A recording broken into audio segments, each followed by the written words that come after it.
la palabra inteligencia artificial me despierta intriga. Como que uno está hablando de algo con alguien y después abre Instagram, Facebook o algo y uno como, parce, esta gente me escuchó, me leyó la mente. La sensación que me produce todo el tema de la inteligencia artificial es la incertidumbre. Me genera curiosidad porque quisiera saber cómo hasta qué alcance podemos llegar, y miedo porque desafortunadamente hay personas que no tienen tan buenas intenciones y la pueden usar y hacerle daño a otras personas. Que me genera desconfianza porque estamos desplazando al ser humano para algo que no nos demuestra mucha garantía. ¿Cómo voy a confiar que una inteligencia artificial me reemplace a un médico? Anteriormente me generaba temor, pero a medida de que pues la voy conociendo y me voy empapando del tema, pues ya me genera más como una emoción de expectativa, de qué va a pasar, qué va a suceder. Yo creo que el hombre va a ser lo suficientemente inteligente para saber aprovechar lo mejor de ella sin que se vuelva en nuestra contra, sin que sea un enemigo, sino un aliado. Hola a todos, soy Juan Restrepo y esto es Ciencia para Irracionales, un podcast de Confama creado con mucho amor y con mucha energía para divulgar ciencia, para divulgar hábitos de cuidado y de progreso sobre temas complejos o difíciles para vivir mejor. Hoy tenemos a dos expertos en inteligencia artificial. Carlos, Jaime, bienvenidos a Ciencia para Irracionales. Qué bueno tenerlos acá y hoy nos vamos a divertir hablando de un tema que está muy de moda pero que tiene mucha historia, o sea, no es reciente. ¿Cómo están? Bienvenidos, preséntense porfa, cuenten de ustedes y gracias por aceptar la invitación. Adelante, Carlos. Buenas tardes, mi nombre es Carlos Andrés Salazar, soy profesor en la Universidad de AFID, pues tengo un doctorado en humanidades, mi trabajo, mi tema de estudio es la historia cultural de la conciencia y pues trabajo dentro de la universidad con una spin-off que se llama HUMAT, en donde hacemos precisamente aplicaciones que tienen como fundamento la inteligencia artificial.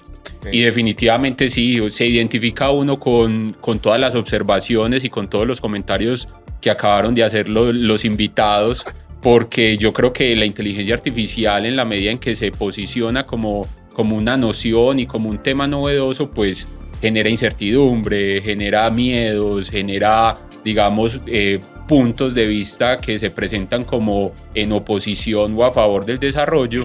Y yo pues me identifico como con dos, el de la señora que dice por allí que la inteligencia artificial y me va a reemplazar al médico, ¿sí? ¿Cierto?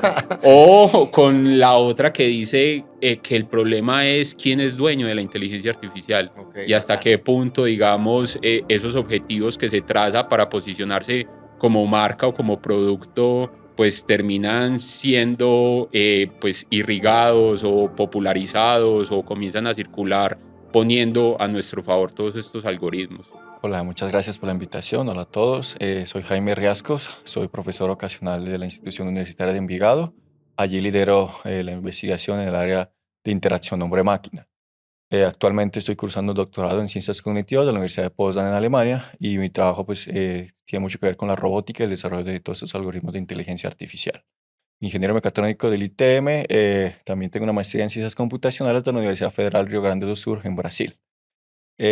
Bueno, yo sí me identifiqué también con esta señora, con la del médico, pero también me gustó mucho este común denominador sobre entre ir mucho al miedo, ajá, pero también hacia la curiosidad. Claro. Porque como se vuelve algo muy desconocido, que es un misterio, generalmente eso es algo natural en los humanos. Todo lo misterioso, lo desconocido nos va a causar toda esa zozobra, ¿no? De saber qué es lo que va a venir a partir de esto. Hace poco vi un video de una rueda de prensa donde los invitados o los ponentes eran 4 robots. De este lado los periodistas y los entrevistadores y las cámaras, pero al frente 4 robots.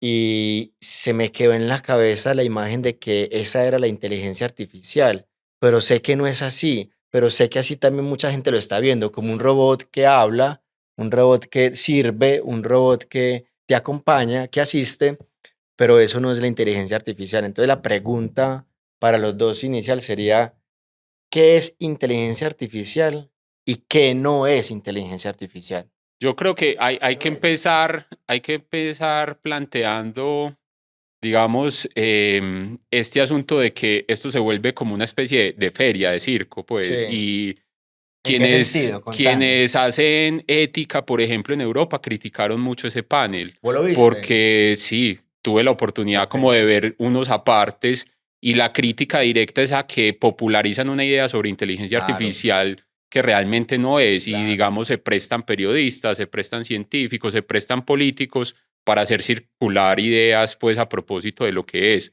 y no es inteligencia Claro, artificial. claro. En ese sentido, pues uno tiene que mirar con calma las cosas, tiene que plantearse como recursos que le permitan entender por qué surge, digamos, este espectáculo y qué hay detrás de todo eso. Aquí también hay un asunto humanista, pues, Claro. que debe intermediar en estos aspectos de la intención de posicionar este tipo de tecnologías, y creo que por ahí, pues, yo Porque- puedo comenzar el... Porque es que vení, es que si mi abuela ve esa rueda de prensa, mi abuela dice que el médico ya no va a ser mi médico, sino que va a ser un robot de esos, y se crea una desinformación alrededor del tema que en vez de clarificar y de informar, pues desinforma, enreda, confunde y genera miedo. Entonces, ¿qué no es inteligencia artificial, Jaime? Bueno, a propósito de este programa, no lo he visto, pero me lo imaginé. Claro, Supuse, pues, obviamente los robots allí, y hay que situarnos muy bien entre la diferencia entre robótica e inteligencia artificial, para no mezclar también esos dos términos. Claro. Robot es anterior a inteligencia artificial. Hay que pensar bien esto que es robot, es una palabra del checo, que significa un esclavo, un trabajador, una máquina, pues, o un ente que hace algo específico, es creado para una tarea específica. Y vienen desde ese siglo, desde el siglo XVIII, los autómatas, aquellas máquinas que estaban hechas pues, para ejecutar alguna acción mecánica, ¿no? Posterior a ello es donde ya con la computación, pues con el nacimiento de la computación a mediados del siglo pasado, es que se comienza a conjugar, perdón, estos dos mundos del Ok. autómata con la mente o pues con el procesador que puede realizar acciones de una forma automática. Entonces, ¿qué no es inteligencia artificial? Pensar que la inteligencia artificial, primero obviamente hay que definir inteligencia, ¿no? ¿En qué términos estamos reduciendo la inteligencia, en este caso pues inteligencia humana, para poder hablar de inteligencia artificial? ok. Se reduce mucho en términos de procesamiento de información, procesamiento de patrones o de imágenes, de habla, de escucha y de todos esos sentidos que nosotros normalmente utilizamos para poder generar conocimiento, aprendizaje y demás como sistemas cognitivos que están asociados al ser humano. Pero vení, te interrumpo ahí porque me gustaría, antes de que hablemos de lo que no es y de lo que es, ¿a qué llamamos inteligencia? Porque mencionaste ya cognitivo, aprendizaje. Entonces, ¿eso es inteligencia o a qué llamamos inteligencia? A los dos, pues el que quiera Y responder. eso es una pregunta creo que todavía sin responder en ámbito Ok. científico, digámoslo así, y digámoslo también desde el otro ámbito, un poco más social. Nosotros podemos pensar en comportamientos inteligentes, aquellas personas pues, que continúan con unas reglas, con buen comportamiento, etc. Ok. A una manera global, como yo concibo la inteligencia, es el poder como realizar una serie de actividades que no permitan pues el consumo de mucho esfuerzo y que se haga de una manera directa, generando también reflexión acerca de ese evento. Entonces, Por ahí mencionaste reflexión. sí, y eso es algo Eso es que inteligencia. para mí, en mi concepción Ok. humanista, creo que esa es inteligencia. Clarísimo. Jaime, Carlos, algo frente a esto. Vos, Yo sí quiero como partir, digamos, dale. de un postulado. Yo lo siento mucho, yo sé que queremos llegar a palabras como ciertas y que pues todos podamos entender. Yo espero hacerlo de lo mejor posible. Resulta que, digamos, como esta concepción del ser humano ha tendido en el último siglo a una práctica reduccionista, y eso lo hemos Ujú. visto en todo, ¿cierto? Desde los médicos, por ejemplo, que se especializan en partes del cuerpo para estudiarlas Sí. pormenorizadamente y no ver la complejidad que realmente es el ser humano, y la manera en que nosotros tenemos un sistema digestivo que conversa con el sistema cardiorrespiratorio, que conversa con el sistema nervioso, porque digamos nosotros no estamos asociados a entender toda la estructura de un fenómeno complejo. Ok. Y lo mismo sucedió con la concepción de la conciencia, ¿cierto? Entonces lo que empezamos a hacer fue a generar, digamos, especialidades. Entonces, la conciencia, digamos, está integrada por un montón de fenómenos cognitivos que yo creo que por ahí comparto pues como esas posturas con Jaime, en donde tenemos la creatividad, el lenguaje, la atención, la inteligencia, las emociones, los sentimientos, la memoria, el olvido, todos estos fenómenos cognitivos que son complejos y que nosotros no podemos entender en su totalidad para entender la dimensión del ser humano. Entonces llegó un punto en donde muchos estudiosos a finales del siglo XIX se pusieron de acuerdo con una definición de inteligencia que comenzó a reducirnos. Claro, No sé si me entienden sí, por ese claro. lado, pero entonces, ¿qué fue lo que dijeron? Ve, y si calculamos qué tan inteligente es alguien. Ese fue el primer factor de Los reducción. famosos coeficientes. Ese fue el primer factor de reducción decisivo. Entonces voy a medir la inteligencia de alguien y te vinculo con un IQ, ¿cierto? Un test de Con el examen inteligencia. que nos hacen y que dicen, ve, vos sos inteligente, 128 puntos, 160 puntos, ¿cierto? Ok, Entonces ese es como, digamos, un primer margen reduccionista. ¿Qué es lo que pasa? Que en medio del proceso histórico, esa beta reduccionista caló muy profundo. claro. Porque entonces ya llegan los ingenieros y dicen, ve, yo puedo construir máquinas, darles una calificación sobre la capacidad que Que tienen hagan el para test. ser inteligentes. Entonces, claro, como ya nos redujeron a ese punto, podemos hacer lo mismo con las máquinas y empezar a vincular un correlato narrativo sobre lo que es la inteligencia. Entonces, ese vínculo, Digital. Pues sí, pasar de lo eso. análogo. Y entonces ya llega el tema de la computación, como muy bien lo menciona Jaime, y entonces ya tenemos no máquinas mecánicas, no herramientas mecánicas que obran como robots de esa época, sino que tenemos herramientas de tipo cognitivo. Claro. Entonces ya lo que hacemos es, ve, yo tengo esta base de datos y con esta base de datos puedo poner un algoritmo que la procese y en la medida en que ese algoritmo la procese mejor, puedo utilizar esa evaluación que hacemos de la inteligencia humana tal vez para validar si ese algoritmo funciona. Pero mucho cuidado, y aquí pues pongo esto sobre la mesa para no extenderme. El asunto es que esto tiene una influencia súper importante en la forma en que asumimos la pedagogía.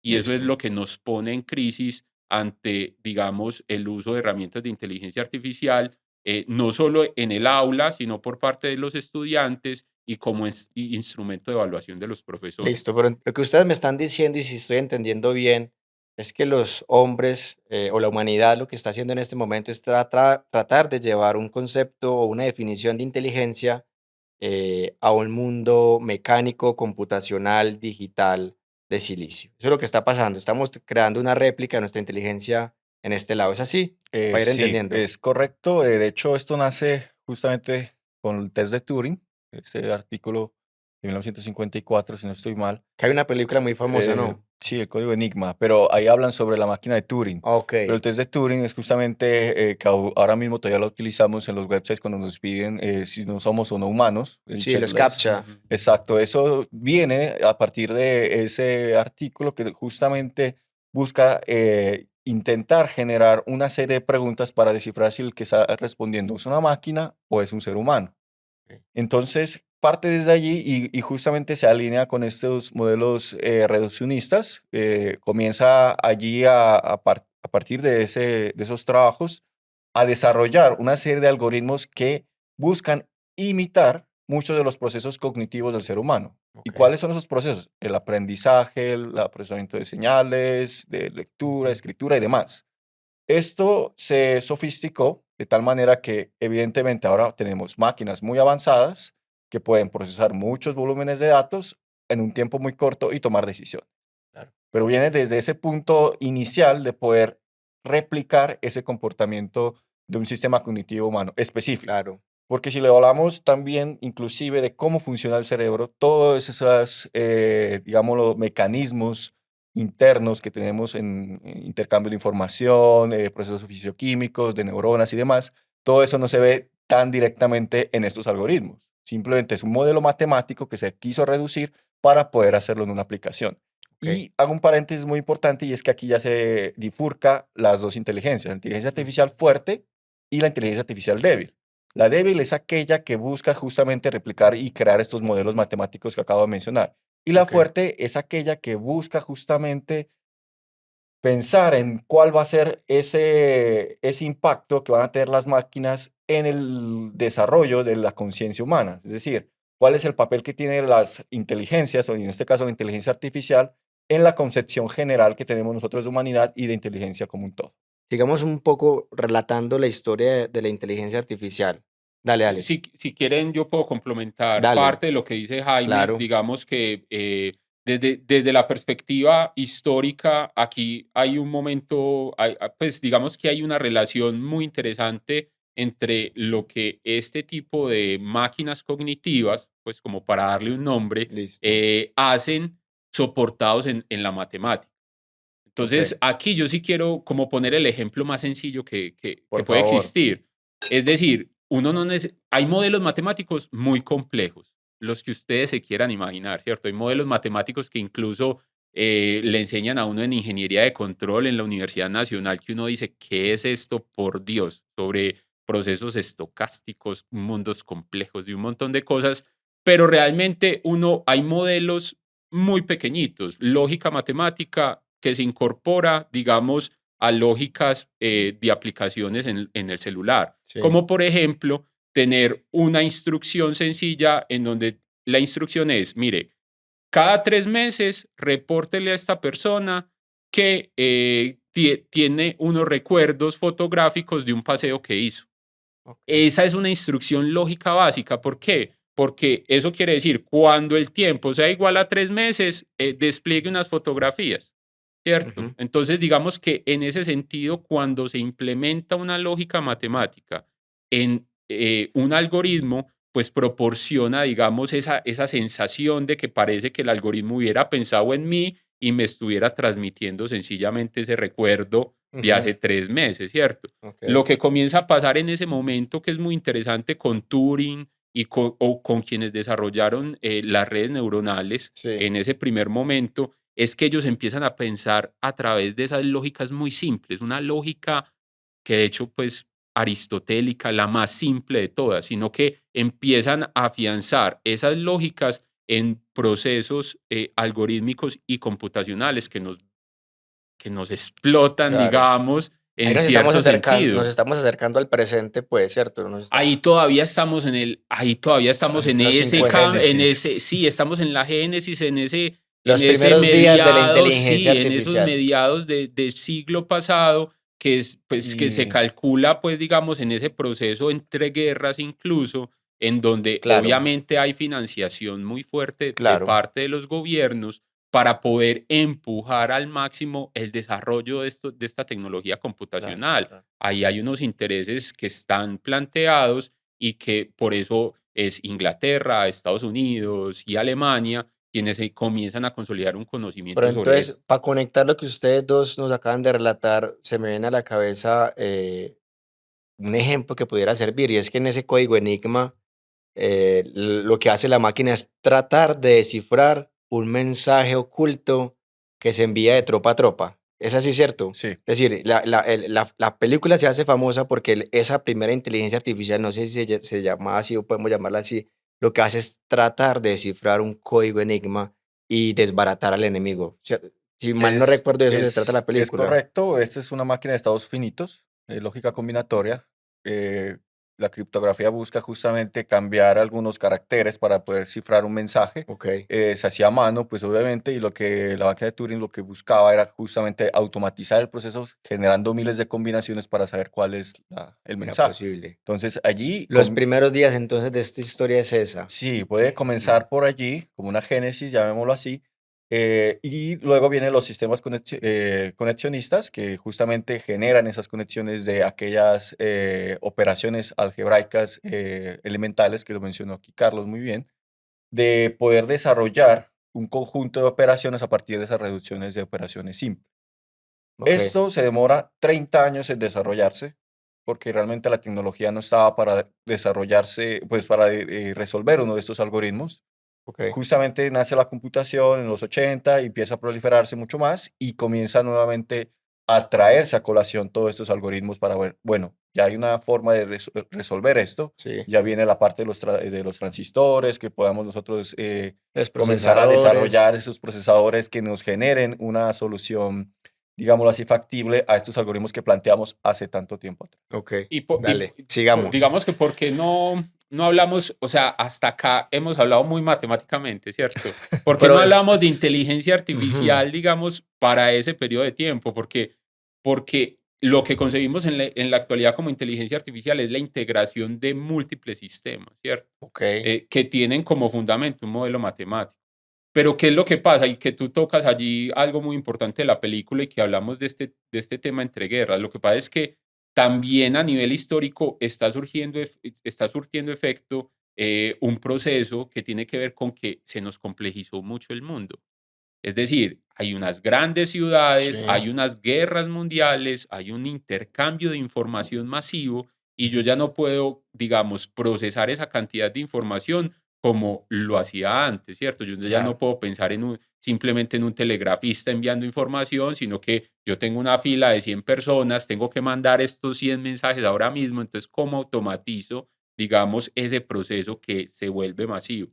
Entonces, Listo. una de las soluciones, de las alternativas, está relacionada con creemos procesos cognitivos autónomos que nos permitan de una u otra manera no solo enviar información, sino procesarla, ¿cierto? Ok. Y creo que eso sí, la película logra mostrarlo a través, digamos, del desciframiento de este código, pues que como ustedes se podrán imaginar, muchas veces a uno lo ponen en el colegio a descifrar jeroglíficos y uno le puede pasar todo el, Claro. todo el Un bimestre crucigrama. ahí o Crucigrama, crucigramas. sí. Entonces, Claro. imagínense, pues, cómo será poder descifrar el código de un enemigo de guerra, ¿cierto? Claro, La claro. dificultad que debe implicar eso. Listo.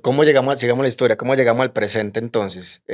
Celulares, Internet. tal vez, a No, internet, el listo. Internet es el que es el pilar ¿En qué de esta historia internet actual. aparece en qué? 2000. En los 2000. Públicamente, Sí. porque internamente en los 80, 90, como un Era sistema de comunicación privada, militar. ¿cierto? Militar. Exacto. Y Y- luego viene el Internet a ser ya una herramienta pública, pues de dominio público, donde Sí. podamos nosotros utilizar estas redes pues, para intercambiar información.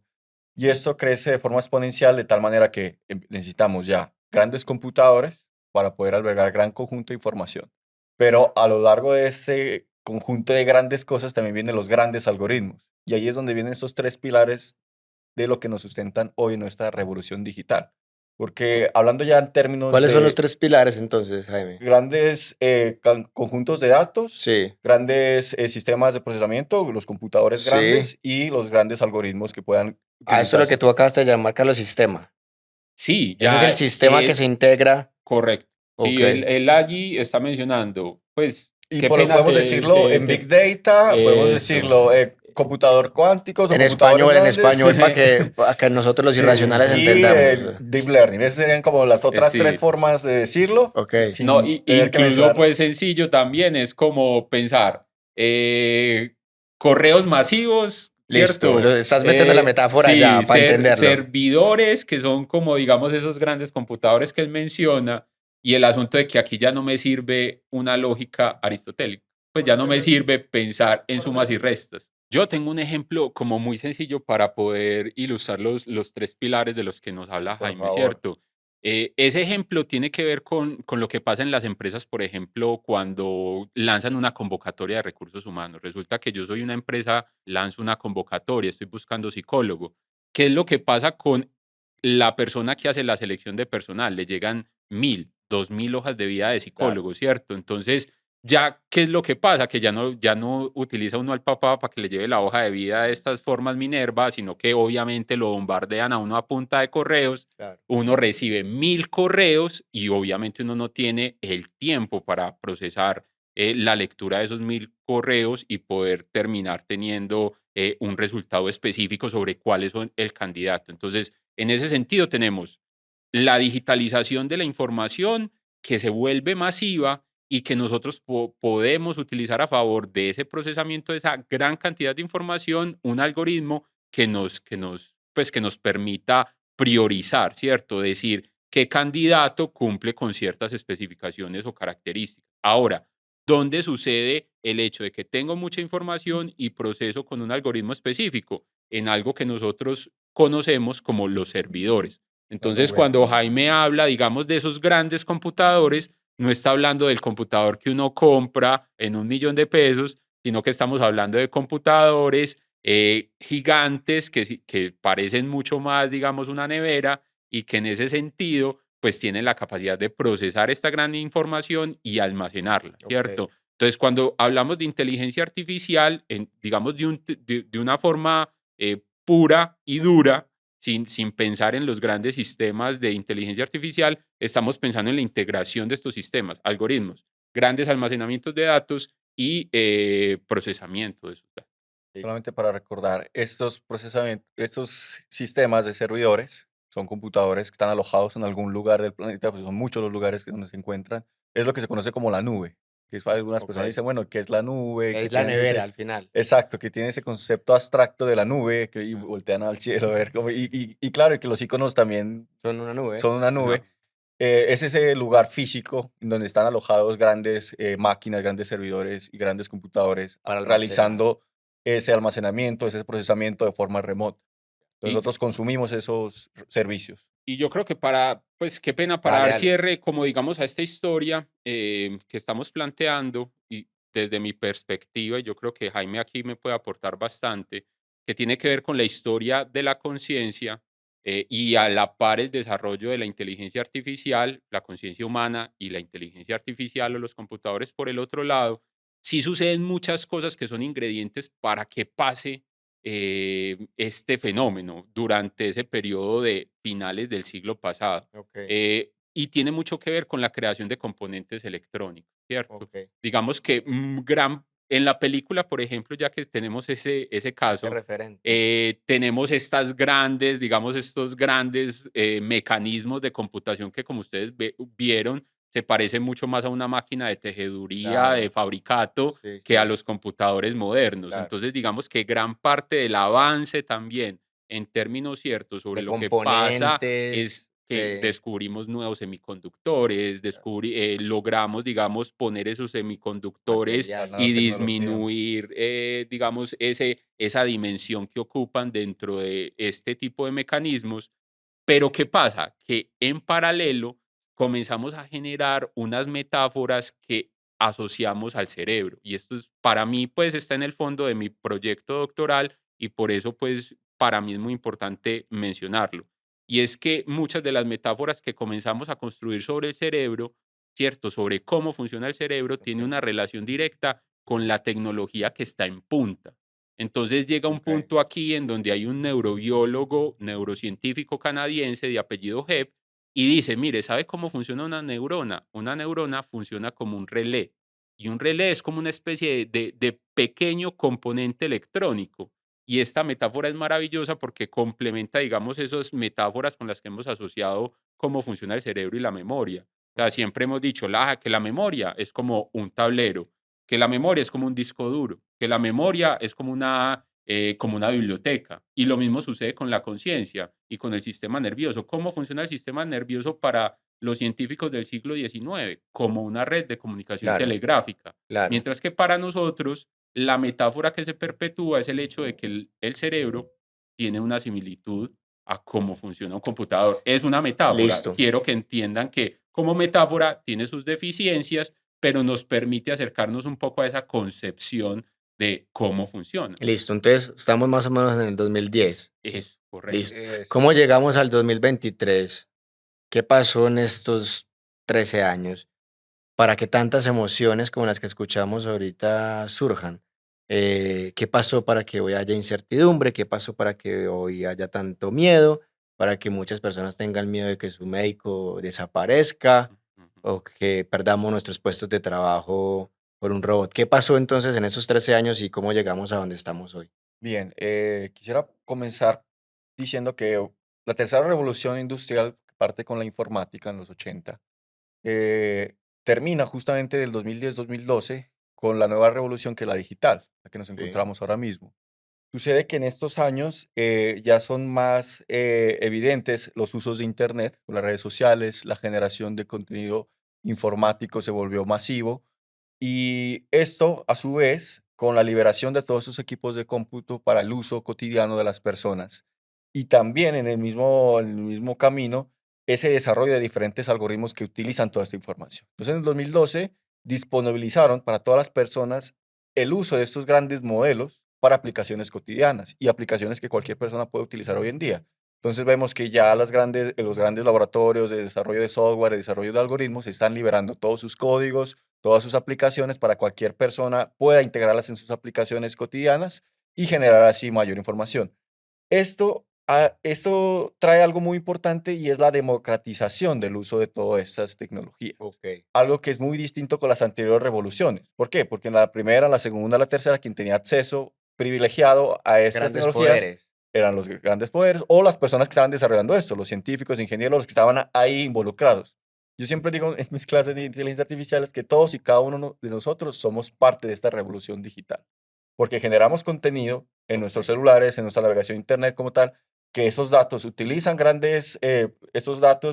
generan grandes conjuntos de información que son utilizados por los modelos para que refuercen su aprendizaje y refuercen pues su manera de funcionar y puedan ser desplegados en estas máquinas para nuestro uso. Entonces es un ciclo que viene desde la generación de la data en Internet, desde el procesamiento de esa data y de la generación y del refinamiento de los modelos. Listo. ¿Y cuál es el hecho, si hay un hito, qué fue lo que pasó que nos tiene hoy hablando de esto? El deep learning, para mí. Deep el aprendizaje learning. profundo. Se venía trabajando hasta el 2012 con modelos de aprendizaje de máquina, que es lo que se conoce como machine learning, que eran convencionales en el sentido de que sabíamos, de alguna forma, grandes de los procesos matemáticos que sucedían al interior de estos modelos y de estos algoritmos. Cuando se desborda la cuestión de la información, que es lo que menciono en el 2010-2012, comienzan y también con el desarrollo de las GPUs, de las formas de procesar información de manera paralela en el mismo computador, surgen nuevas formas de procesamiento de datos y de grandes volúmenes de datos a partir de algoritmos que son redes muy densas de capas de redes neuronales. Entonces, antes teníamos una capa, digámoslo, o 100 capas que podía ser como, digámoslo así, manejable para una persona entender cuáles fueron los procesos, a pesar de que siempre han sido cajas negras. Pero luego empiezan a surgir estos algoritmos que procesan sí realmente muchos volúmenes de información, que son millones de datos, en un gran conjunto de redes neuronales que están todas interligadas, extrayendo la información más importante y generando un resultado factible. Entonces, estos algoritmos funcionan tan bien que se dieron cuenta, pues bueno, esto lo podemos ya aplicar a diferentes dominios: medicina, ingeniería, energía, bancos, Educación. y empezó a hacer una revolución el uso de estos algoritmos de gran procesamiento de datos. Eso es deep learning. Que es el deep learning.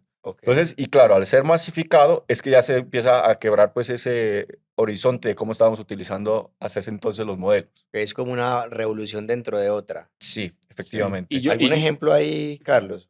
Yo creo que lo que pasa es que yo ahí, digamos que ese sí es un aspecto, un hito tecnológico muy interesante, pero pues, ¿qué pasa en el fondo? En el fondo también pasa todo este tema de la masificación de la información y el hecho de que yo comparto fotos, el hecho de que yo comparto contenido, que hay unas grandes empresas que se vuelven, digamos, poseedoras de esa gran cantidad de datos y dicen, ve, yo tengo un recurso ahí que estoy almacenando y ese recurso me sirve para entender mucho mejor a las personas.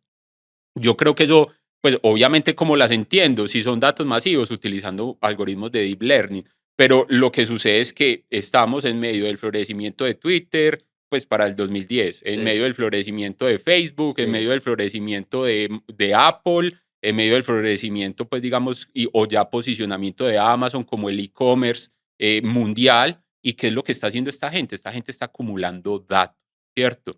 ¿Qué es lo que pasa con la acumulación de datos? De hecho, hay una profesión que se llama minería de datos o hay una técnica que se llama minería de datos, porque resulta que utilizamos los datos como si fueran piedras preciosas. Al fin y al cabo, entramos a la mina y extraemos de allí todo lo que es de valor para hacer ¿qué? Para exponer a las personas a publicidad, para hacer que a las personas les lleguen notificaciones y digamos que quién gestiona esas notificaciones y quién gestiona esa exposición a publicidad, y son solo dos casos por mencionar, pues los modelos de deep learning, que tienen la capacidad de tomar esos datos, perfilar o generar un perfil de la persona sobre sus comportamientos, sobre sus gustos, sobre sus preferencias y tomar, digamos, la decisión de exponerlo a una información publicitaria determinada.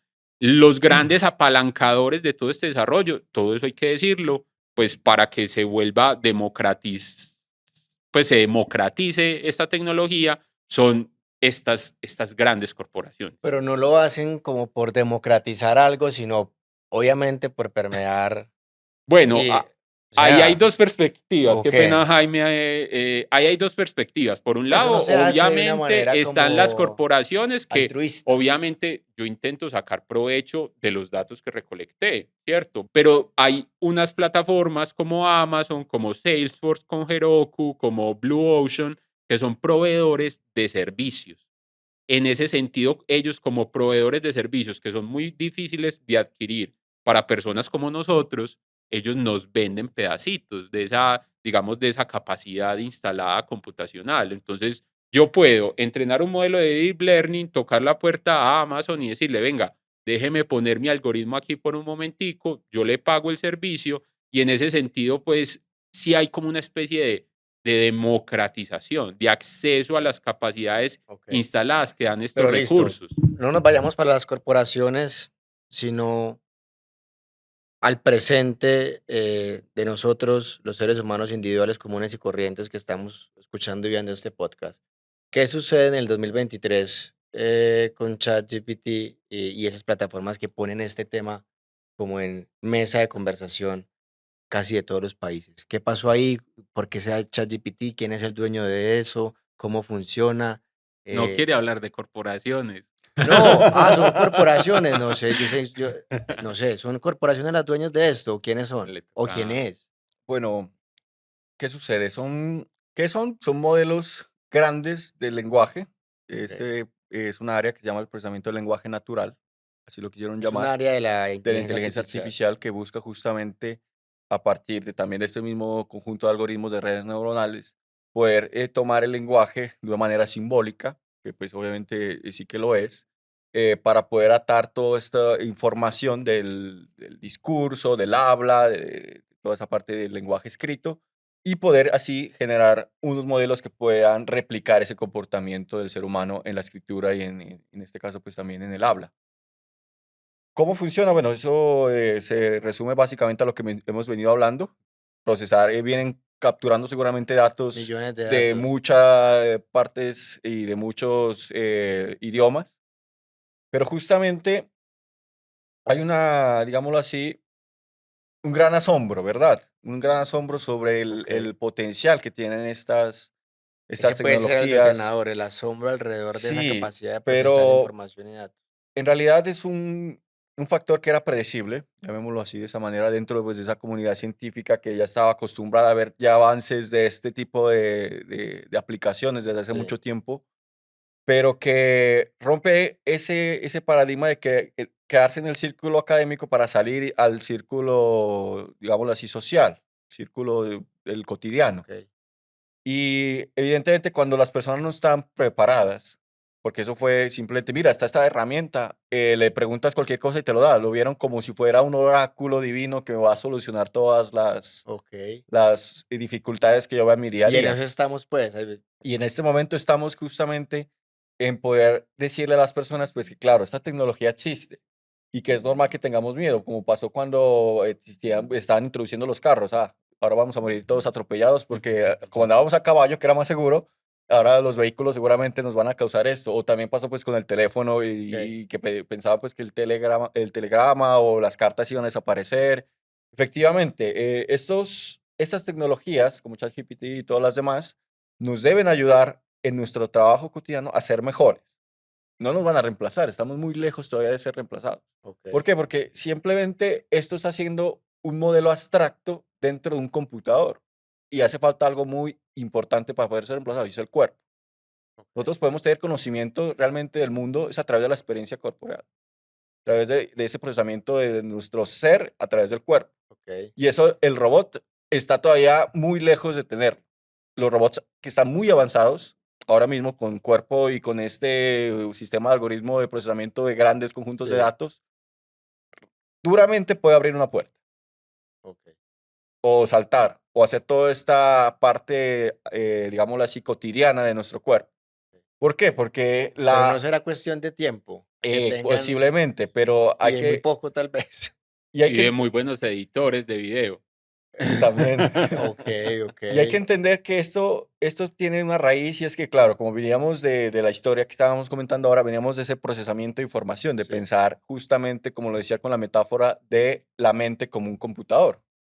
Los psicólogos sí. y neurocientíficos ahora actualmente tienen esa línea de tendencia de estudiar el cerebro a partir de que, como una máquina de procesamiento de información que procesa los estímulos, que son los sentidos, para generar una acción motriz. Listo. Y eso es lo que está ahí bien conseguido.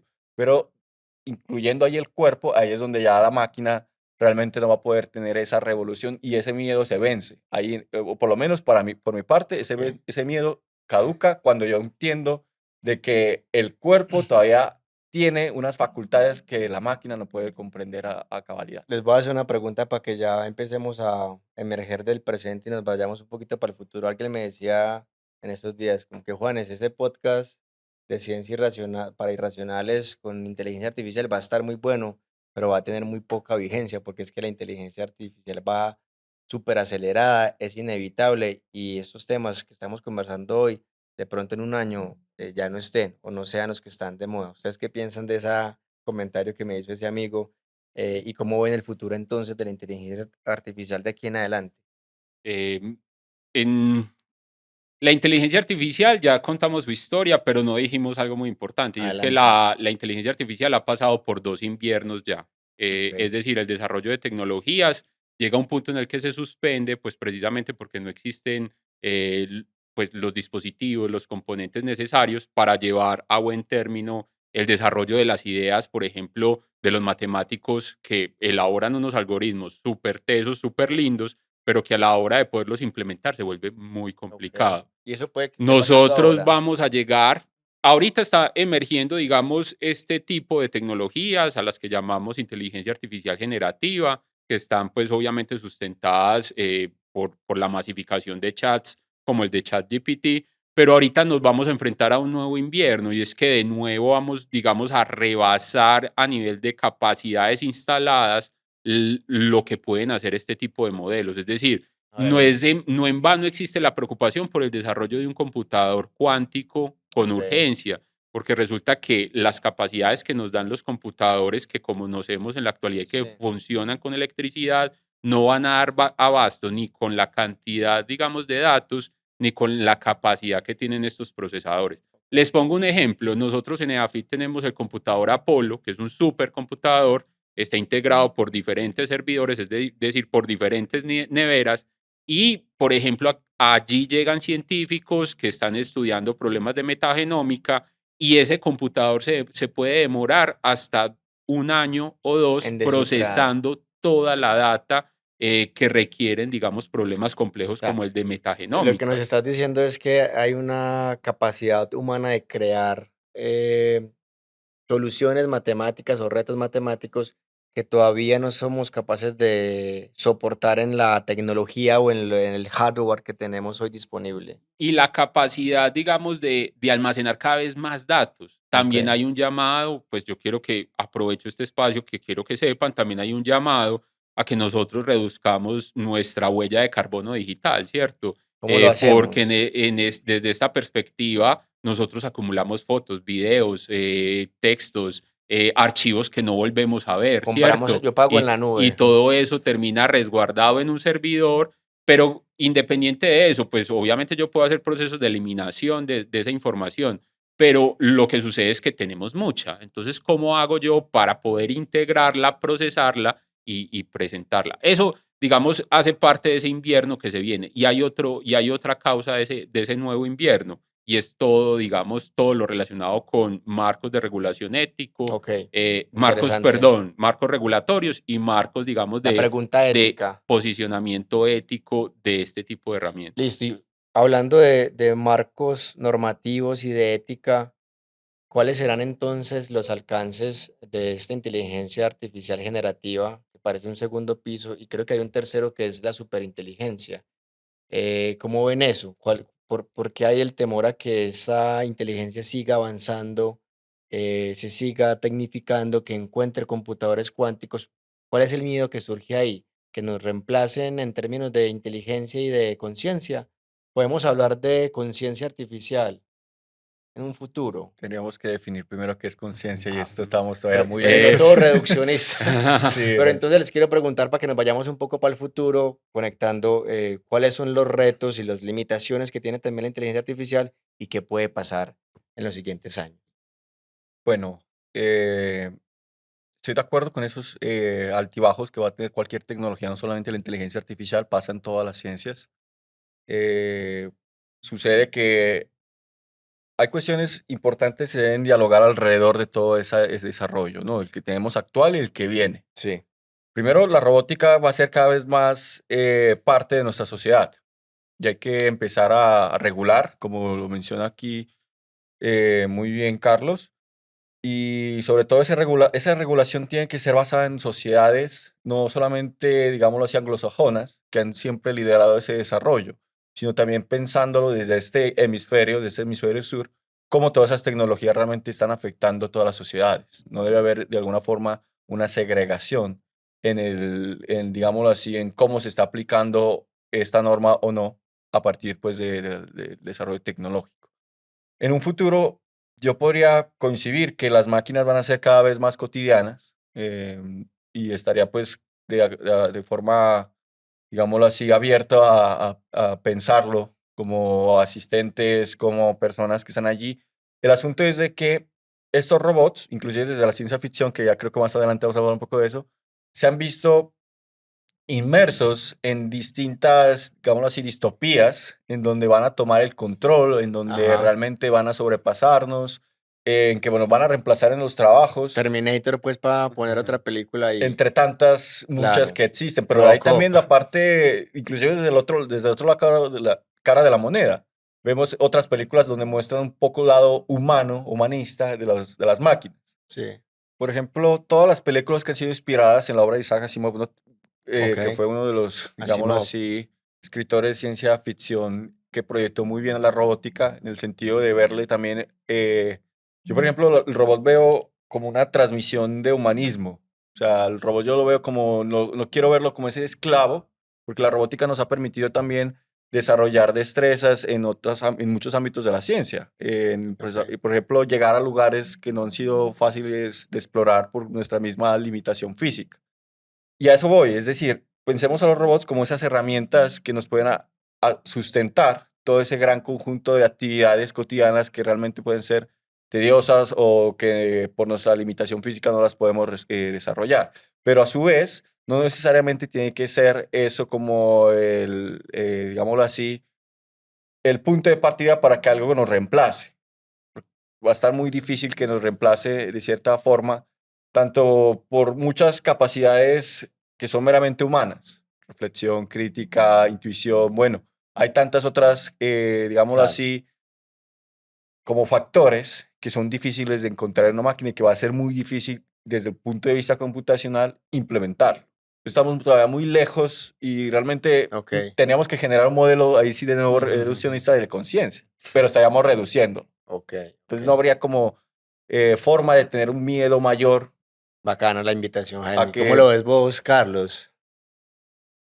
A mí este tema que se haya popularizado la inteligencia artificial me parece muy chévere porque me da la posibilidad como de hablar de algo, porque Es tu momento. le tememos a la inteligencia artificial, pero no le tememos a la digitalización Ok. de tantas otras cosas, Claro. ¿cierto? Entonces, por ejemplo, si ustedes se ponen a pensar, digamos, nos digitalizaron la espera.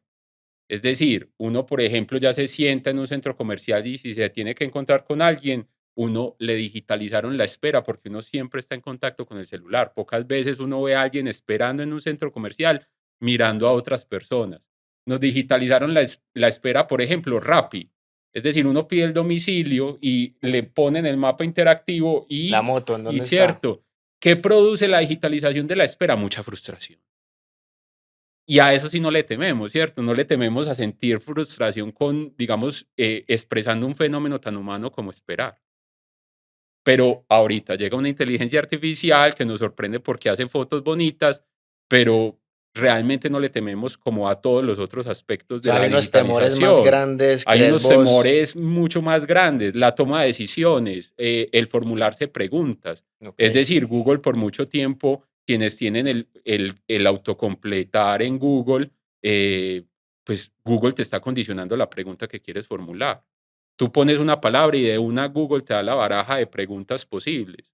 Y no nos da temor el hecho de que haya una plataforma que nos esté condicionando a la forma en que queremos hacer la pregunta, porque me da la gana formularla así, Sí. ¿cierto?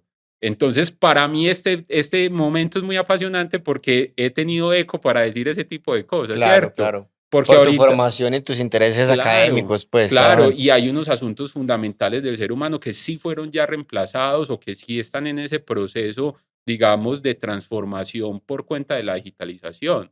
Entonces, miren que solo les menciono 3: la espera, la toma de decisiones y la formulación de Pero entonces tu preguntas. panorama no es tan positivo, o si hay que temer. No, a la inteligencia artificial no, pues realmente no hay por qué temer, pero el asunto es que sí hay un montón de otras cositas a través de las cuales se nos filtraron en la vida cotidiana y que requieren una reflexión profunda Y yo sobre lo que quisiera hacemos. mencionar una Adelante. más. Ahí yo también estoy de acuerdo contigo y es de que no se le tiene mucha conciencia a esa digitalización, pero inclusive como para adicionar ese punto, esa sobreconfianza que le tenemos a las máquinas, ¿no? O sea, si la máquina me dice, mira, aquí a la esquina realmente hay una tienda que hace esto, yo realmente lo creo. Prefiero creerle a la máquina que preguntarle, ¿y dónde puedo conseguir una tienda Claro. de esto? Si me manda por esta dirección, pero yo pasé antes por ahí y estoy convencido de que no es así, pero la máquina me dice esto, yo creo Vas por más en ahí con la esa máquina que máquina en ti mismo, que en mi en capacidad tu pues que tengo de criterio. navegación y mi criterio. Y eso es invasivo. Eso créanme que genera ese sesgo de máquina, digámoslo así, de pensar nosotros o vernos como un autómata que realmente está condicionado a tomar unas decisiones que vienen de un ente exterior y no de Listo, nosotros voy a hacer mismos. 2 preguntas en un solo comentario para que vayamos cerrando esta conversación que a mí me tiene pues con la cabeza a 1000 por hora, y me imagino pues que a las personas que nos están viendo y escuchando también. Y es, ¿ustedes utilizan hoy alguna aplicación que tenga que ver con inteligencia artificial? O sea, su cotidianidad hoy está permeada por este tipo de herramientas. Esa es como la primera, para que la vayan pensando y nos cuenten de qué se trata. Y la segunda, para cerrar este episodio, es, llegará el momento en que la inteligencia artificial, en esa definición reduccionista, supere la inteligencia humana tal y como la conocemos hoy, o no es posible, o no será posible. ¿Quién quiere arrancar? Par de preguntas. Pues bueno, yo sí utilizo muchas herramientas para mi trabajo y para Contanos. también mi parte personal. En mi trabajo utilizo mucho ChatGPT, me Ok. ayuda bastante ¿Para en preparar tus clases o qué? no, sobre todo en la parte de la escritura. Me puede ayudar bastante bien a replantearme algún fragmento, Ok. algún tipo de... También le pido referencias, entonces le digo, mira, yo tengo estas ideas, búscame referencias alrededor de esto. Porque realmente él hace un buen match entre lo que yo estoy, una buena asociación entre lo que yo estoy queriendo buscar y con todo el contenido que hay disponible. Ok. Y eso pues realmente es una herramienta muy poderosa en ese sentido. Mis hábitos personales, quizás la cuestión de Google Maps. A mí me encanta Google Maps y creo que le doy total confianza de todos mis datos a Google Maps, que haga lo que quiera. Y me gusta ver como muchos de esos insights que él genera y muchas de esas sugerencias también que él me genera a partir de los lugares que he visitado y Ok. demás. Ok. Entonces, a modo Es tu personal, guía de viaje. pero yo sí no, yo creo que sí soy consciente de hasta qué punto le doy permiso en el sentido de que hoy quiero irme simplemente a explorar, entonces camino. No Ok. quiero que me digas dónde ir. Ok. Eso, hasta ese punto sí soy todavía consciente, digámoslo así. Y si me Ok. quiere mandar por una ruta, ya me he perdido muchas veces y he llegado a lugares, digo, como que por aquí no era. Claro. Pero igual, Descubres cosas nuevas. siguen siendo descubrimientos. Y no es tratar de cohibir la experiencia del descubrir porque tenemos ya la información allí. Y ese es otro de los asuntos, ¿Listo? otra de ¿Alguna esas otra miedos. herramienta, Jaime? ¿O No, plataforma? personalmente eso. Esos. Listo. Y superará la inteligencia artificial nuestra inteligencia, tal y como la conocemos hoy. Pensemos en algo, la inteligencia artificial es creada por nosotros, ¿de Sí, acuerdo? Va a tener siempre un sesgo humano. sí. Es decir, el hecho de que estemos nosotros transmitiendo mucho de la forma en cómo nosotros procesamos la información, tiene que ver en que nosotros estamos pensando a partir de nuestra limitación también. Es Claro. decir, la máquina va a estar ya también alimentada de todas esas limitaciones. Por eso es que los robots a mí me parecen un, como un punto de partida importante para conocernos a nosotros como humanos, porque estamos replicando robots antropomórficos Sí. con nuestra propia limitación, es decir, las limitaciones que tiene el cerebro, el cuerpo humano en cuestiones de movilidad, en cuestión Las de estamos replicando en sentidos, esos y robots. estamos siguiendo ese camino. Entonces estamos, quizás en los robots van a ser una réplica del error humano. Ok. Pero yendo un poco más allá, en ese sentido futurista, en ese sentido un poco más reflexionando qué es lo que viene con respecto a la robótica y a todos estos sistemas automáticos, debemos pensar que estamos nosotros siempre guiados a mejorar sistemas, mejorar nuestras condiciones de vida, mejorar como un todo la sociedad.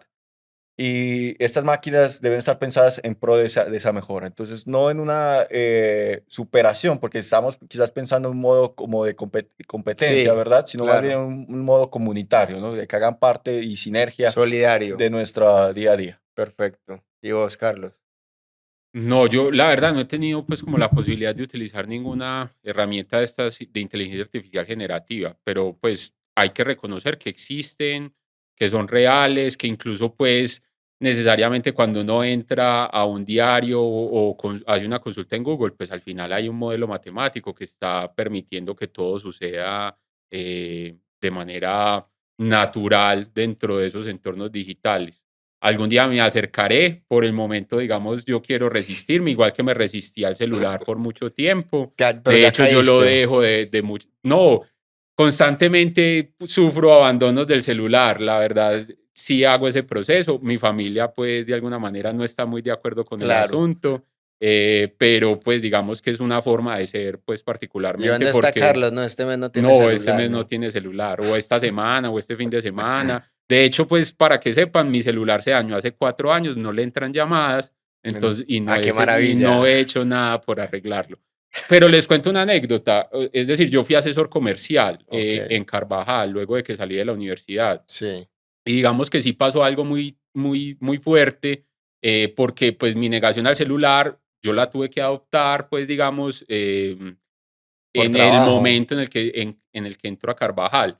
Y cuando uno está de asesor comercial, las llamadas son una cosa impresionante, son impredecibles, Claro. puede ser un insulto, puede ser un regaño, puede ser un barco que se varó en medio de una tormenta en el Atlántico y no va a llegar Claro. los contenedores. Entonces, pues digamos que hay una fuerte reacción al timbre del celular. Entonces, ese Una proceso versión. también, sí, ese proceso se vuelve angustiante y yo lo sufrí pues durante 3 años y pues digamos que hace parte también como de ese aprendizaje sobre cómo relacionarse con lo digital. Listo. ¿Y cómo es el futuro entonces? El futuro, el futuro yo lo veo como muy, muy prometedor en términos pues de lo que puede pasar con estas inteligencias artificiales. O sea, hay sectores en donde va a ser muy útil el uso de este tipo de Claro. herramientas, desde ¿En qué los chicos sectores? de mercadeo, por ejemplo, que yo tengo, que tienen que generar copies para 10 marcas.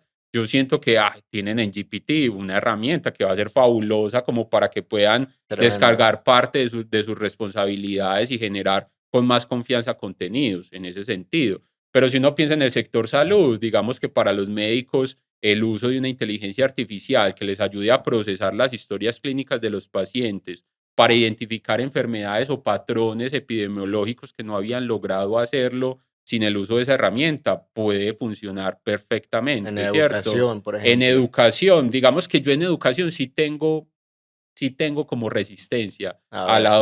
a la adopción temprana de metodologías con inteligencia artificial. Precisamente por eso, es decir, ¿cómo preparas tú a un niño a que se enfrente a muchas de las frustraciones que produce la vida cotidiana si le digitalizas la espera, por ejemplo, Ok. ¿cierto? O si le envías notificaciones para que recuerde un examen que va a tener mañana. Entonces, digamos que para mí eso no tiene mucho sentido porque no estamos preparando ciudadanos, estamos preparando robots.